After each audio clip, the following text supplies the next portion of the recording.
Hey guys, how's it going? Back with another character analysis. It's the weekend, so I finally got some time to get into it. So this time we're going to be hitting Killmonger. So I think he has a really good place in the meta right now. There's a few guys that he does particularly well against that are going to be featuring pretty heavily in that TTS Season 5 top cut. So we'll go into him and why you should think about including him in your Week 3 roster adjustment if you get a chance. So 6 health, medium mover, size 2, which is really good. Size 2 means he easily gets cover, so you can work that off and work with that and make his defense really, really consistent, which is what you want. 4 threat, which is a very competitive slot right now. 4-3-3 for defense. Standard attack is energy, and that's good. That's what we're going to be hitting on. That's what we're going to be hitting on mainly. Range 2, 5 dice. Gains power equal to the damage dealt, and it has Pierce, which is really strong. He has a Black Ops Strike, range 3, which is awesome. 3 power, which is pretty easy for him to get. 7 dice, physical. If it deals damage, he gets a teleport, which is excellent, and it has a wild stagger. Thumbs up. It's good to go. Good way of controlling some pieces as well. He has one of my favorite superpowers in the game, Charge, 2 power. Action. This character immediately makes a move action followed by an attack action. This superpower can only be used once per turn. Really, really strong superpower, especially when you combine it with like a double tap from the vibranium weapons. He has special forces. Basically, he can just count shields as his success result for attacks instead of hits. So if you roll 5 shields and a crit, you can pay 1 power, and that's 6 damage instead of 1 damage, which is great, right? You got a good bit of dice manipulation there, combined with some of his other things going on as well. So he's got focused on the kill. It's one of my favorite abilities in the game. I wish we could see more of this kind of stuff, but we haven't seen too much of it just yet. So if this character makes an attack against a character is already made an attack against this turn, add 2 dice to the roll. So standard attack becomes 7 with a pierce, really, really powerful, or 9 with a wild stagger, which is pretty much guaranteed. And then he has kill count. When this character dazes or KOs an enemy character, it gains a kill count token. When this character is attacking, it may reroll 1 dice in its attack roll for each kill count token it has. Amazing. So once you get that ball rolling, you're starting to get some characters down, it gets even better. It gets even stronger. He becomes more of a threat. I've been playing Killmonger recently, and a lot of my opponents have been prioritizing him over like some of my 5 and 6 threat characters. So really, really, really powerful. Just going to swap over to... 1 second. Swap over to the old, this one. Get rid of all that. Sweet. Alright, so, character, Killmonger. Strong against this style of character. So some of these will represent like an archetype. Some of these are going to just represent that character in particular. Sorry, got a bit of a hay fever. He's strong against Kingpin. So my Killmonger, like just in some table games last night, just one-rounded Kingpin twice. All right, Kingpin is very strong against standard characters that just throw 5 dice with no dice mitigation, no pierce, no nothing. He's very strong against them. He can basically feel like he's essentially immortal. But with Killmonger, 1, you're throwing energy at him, which is one of his worst defenses, and 2, you're going to be very accurate because of either the affiliation that you're in or because of your kill count tokens, and 2, you're going to be bringing in a pierce. So instead of Kingpin taking 1 or 2 damage, he starts to take 3 and 4, and you can very easily, especially on that second attack, push through 5 and 6. So Kingpin does not want to see Killmonger, not even a little bit. Scarlet Witch, extremely popular right now. It's a little bit interesting between these two, but Killmonger is definitely a target of hers to remove off the board. The energy is one of the defenses she's good at, but the pierce definitely does not help her.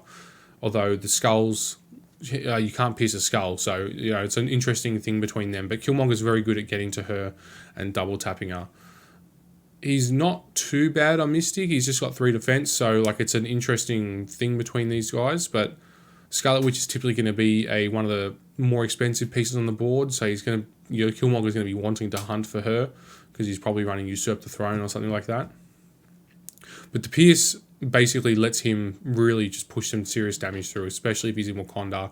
He's got Shuri rerolls and stuff. You can really start to hunt for her and bring her down. Magneto, another character that does not want to see Killmonger.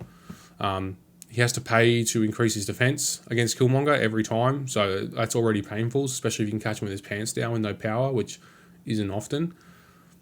Killmonger has 4 physical defense, so he's very good at dealing with throws and things like that. I mean, a lot of throws will still bring him down, but the odd 1 or 2 shouldn't really be too bad for him to deal with.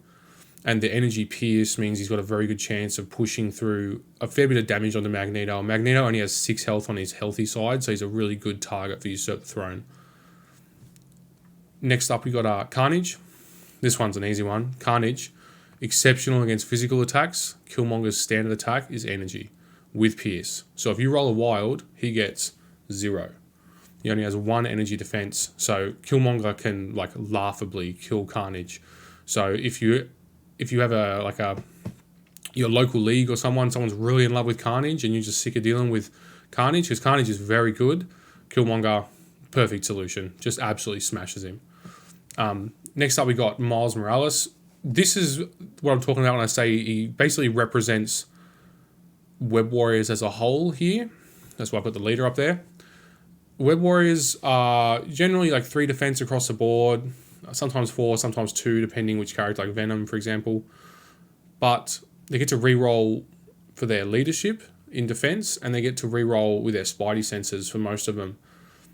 But here's the beautiful part about Killmonger. He has pierce, right? So even if they come in with this really good roll, he can pierce it down and push some serious damage through. And because the second attack is upwards of 7 to 9 dice, or 9 to 11 dice if you've got Usurp the Throne on one of these targets, with a simple pierce in there, they might only have 1 defense, 2 defense. Even if they have a good roll, 3 defense, you can almost one-shot most of these characters, especially Gwen. Gwen doesn't have the spider sense. She's only got the single reroll.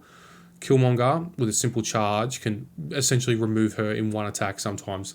If he has to do 2, that's fine. He's set up for smashing in the next round anyway. Next up, we're going to hit what Killmonger is weak against. So if you're playing Killmonger, these are some characters you don't particularly want to line him up against. So luckily for these threat values, there's generally sometimes 2 4 threats on the board, so you can try and go for the other 4 threat, or the other 5 threat if it's a high point game. So you don't particularly want to see a MODOK.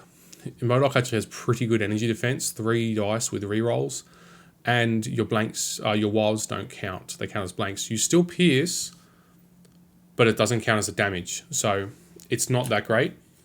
Next up, we have Thor. Thor is 4/4 for defense as far as Killmonger is concerned, plus he has multiple throws a turn. So he can be if Thor has the priority on Killmonger, it can really make his day hard. He comes in with a 6 dice strike, times 2, with throws. He can do potentially 3 throws a turn. A really good Thor player will use their turn to put a hammer onto Killmonger and put a shock on him from range 5 out, which is basically trivially easy to get for Thor. So that's also an absolute pest for Killmonger because it drops into 4 attack dice, and you don't want to have to spend an action to get rid of that shock. Shock's one of those conditions you kind of just have to ride it out. If you spend a single action to get rid of the shock, which removes 1 attack dice, you have to spend 5 attacks to regain the value on a 5 dice attack to try and regain the value you lost from spending that action. You're better off just smashing out the 4 dice attacks most of the time. Captain America is an absolute pest for Killmonger. 1, he has bodyguard, so he's going to be protecting the characters, the squishier characters that you're hunting for. Secondly, on his flip side, he's essentially immortal, right? All of his blanks count as success. Even for his Mystic as well, for other characters, he can put himself up to 6 defense dice for energy and for physical. So he's borderline immortal as far as Killmonger's concerned, because you're piercing his shield into a blank, which is still success. You don't want to see a Captain America if you're playing Killmonger. You want to use one of your other characters to either throw him out of bodyguard range or to deal with him with Mystic attacks or whatever. Black Panther, exact same. 4 physical defense, 3 energy defense. Blanks count as success. He's a bit easier to kill for the flip side, so if you happen to flip your flip your Black Panther, Killmonger can very quickly deal with him on his injured side, but his healthy side, he is an absolute pain in the butt. Black Panther also is very good at burst damage, which Killmonger doesn't particularly want to deal with, so that's a target to avoid. Lastly, we have Shuri. Shuri's got that range 5 push, absolute pest. She can come in from relatively safe distance and push your Killmonger out, so that you basically have to spend your entire turn, move, charge. You get a single attack. You don't get to take advantage of any of the extra things that Killmonger does. So, the extra dice on the second attack, those kinds of things. You don't get to take any advantage of that. So, you don't particularly want to see a Shuri. You want to try and get rid of her. Or if you have priority to, move, charge, get her, and go from there. Synergies for Killmonger is, firstly, Cabal. He's in affiliation. The extra power is really nice for him. It really enables him to get his Usurp the Throne combinations going. He also gets access to Dark Reign, which is just reroll any number of attack dice. So on the turn that you need to remove someone like a MODOK, and you've got something like all you've got, Usurp the Throne, Dark Reign, I would not expect that MODOK to live. It's 4 attacks with Pierce. Yes, I know the wilds don't count, but you can re-roll the wild if you need to. You just need to keep 1 there to pierce one of his successes down. It becomes, 5 dice, 7 dice. If you've got the Usurp on there from the start, it's 7, 9, 9, 9. That's pretty good. I don't know many MODOKs that can live through that. So that's Cabal. He's also very good with Sin, but I'll get back to that at the end. Wakanda, obviously, he probably is best in Wakanda. He has access to the affiliation, which means he has access to Wakanda Forever, which is an extra attack. Usurp the Throne just dictates that you must daze this character this turn, and Wakanda Forever, if you play it on Killmonger's turn, is a free attack that turn. So, really powerful in Wakanda. One of Triple E, Travis's favourite combinations with Killmonger is to go up and find the biggest, most expensive character on the opposing team, wipe him out with Usurp the Throne, and then all you've got him to see how many people he can remove after that. You get 5 attacks with, charge, attack, attack, all you've got, attack, attack. Wakanda Forever is 5 attacks. And, most of these, or at least 2 of them every time, will go into the same character, so you're going to get a lot of benefits from his extra dice. So he's pretty disgusting in Wakanda. Special mentions, he is exceptionally good at dealing with Enchantress. He doesn't have that many ways to spend his power. Like, he does, but he doesn't, if you choose not to.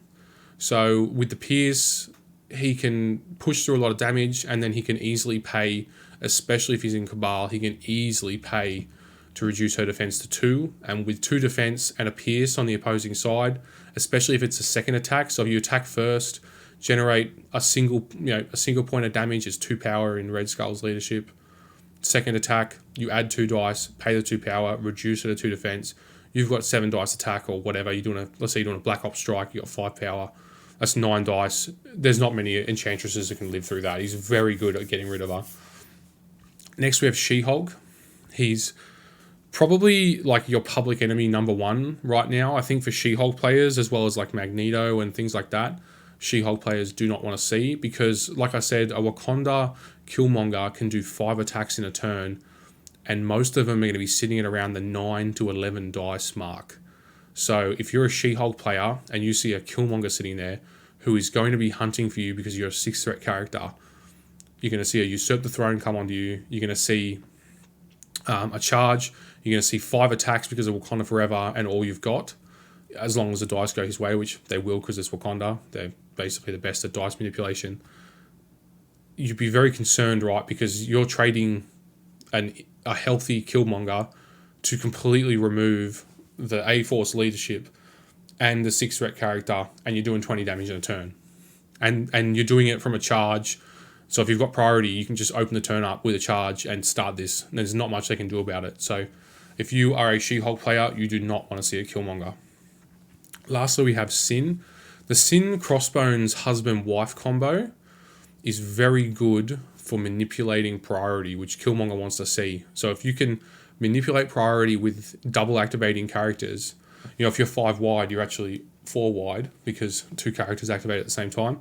You're very good at manipulating priority, which puts Killmonger in the hot seat for going first on a turn of your choosing, which means you can do those shenanigans that I just spoke about.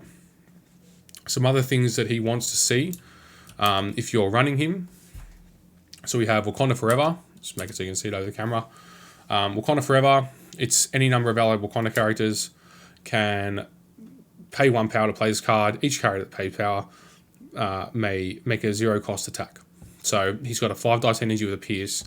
You can really catch someone off guard, you know, when you're in someone else's turn. You go, there's somebody next to Killmonger. He happens to be on 1 or 2 health left, you know, from whatever you've just done in that turn. You can Wakanda Forever and just have Killmonger, boom, just kill him out of nowhere. And then utilize the rest of your Wakanda attacks into someone else. You know, 5 dice with a Wakanda reroll, and if you've got Shuri there, you can also do Shuri rerolls. Just in the middle of your other turn, can catch somebody off guard and potentially daze a character or KO a character when they're not ready for it. You know, they think they lived, they haven't lived. Next up, Killmonger loves all you've got because it combines with Usurp the Throne perfectly. If you're a Killmonger player, you're probably going to be running this in your restricted. A lot of the top players are running this card. It enables you to perform some really big swing turns when you need it. That's why people like it. You can be behind, all you've got with the right character can put you back in front. So when a character with a threat of 6 or less will gain an activated token at the end of this activation, it may spend 4 power to play this card. They do not gain an activated token, your turn does not end, and you must activate that character again. There you go. So your turn does not end. So that's perfect in combination with Usurp the Throne. An interesting thing, if I can get in the comments below, I would be interested to see if a character like Doctor Strange with Time Stone, who now comes in at 7, or Thanos, you know, 9 threat Thanos, has access to this card, because technically their base threat is 6 or below, but the Reality Stone, or sorry, the gems are bringing them above 6. So I'd like to see what the wording is in combination with this, if they have access to this or not for the Black Order players and things like that. I mean, Black Order players are probably still going to use this on Corvus, but, you know, still the option is there if they need it. Lastly, we got Usurp the Throne. Let me just move across so you can see it a bit better. Usurp the Throne. Killmonger may spend 3 power to play this. This is unaffiliated, so it doesn't matter where you have Killmonger, you have access to this card.